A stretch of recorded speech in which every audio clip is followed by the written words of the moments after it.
Hani ko por bumta nakleng jong akum u Sherman jong ni ka tournament. Na aku play ya barok ki player bismenta na kisnang paper. Hani ka jaka bumta ngadon rengkat padu sekretari jong tournament. Ba ban thaba berkumju treasurer jong ni ka tournament ba Riborlang company. Aku play kong badan hang ne ngarang ngarang sui cuk mat play sibun kong. Mat iki iki samla ba ke bedan lang ne bansaki ke dika jingela kai tam juga tuk ya ke dika kan hun penyai ke jingela kai bat ya pi kumju ki atli ki tim na nongjri bat na dong nengkit ya kermen skem ba pinila kai ba mar ke dika jingela kai cricket ke dika wei na ki jingela kai ke ba hari India jingi ke dika bakam kerpang bat ke bakong san ba ke dika lat lu ba ngin la ban yo kau le ni yo ja makan ini lagi pedon kamhok yang lagi jong kasap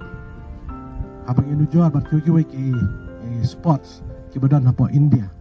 ka cricket kala dei ka ba hakmat tame aso ko man kentui kun samla jong kadong katan jong ni bakin sulur ban mi sakmat iba long chairman jong ni ke event mentasi bat ngai ko le iba bantai thawa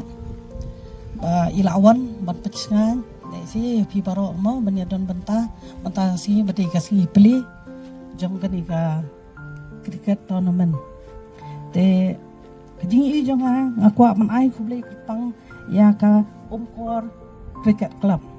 kabalasim system ban organize kompetisi kijat tournament nga ngam tip ha bat nga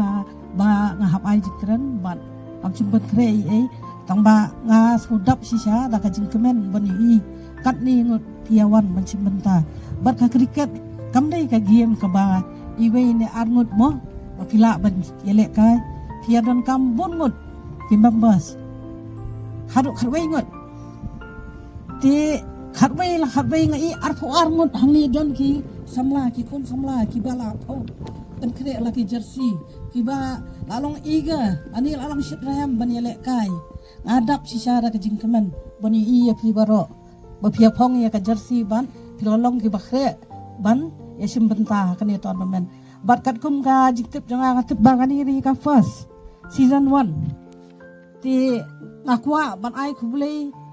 extra shu episia baro damar kani ka jingwa sim benta jeng pi menta ka si pilian long kum kanuksa pan damenta ki wei pan ki khna samla ha kapol man sawan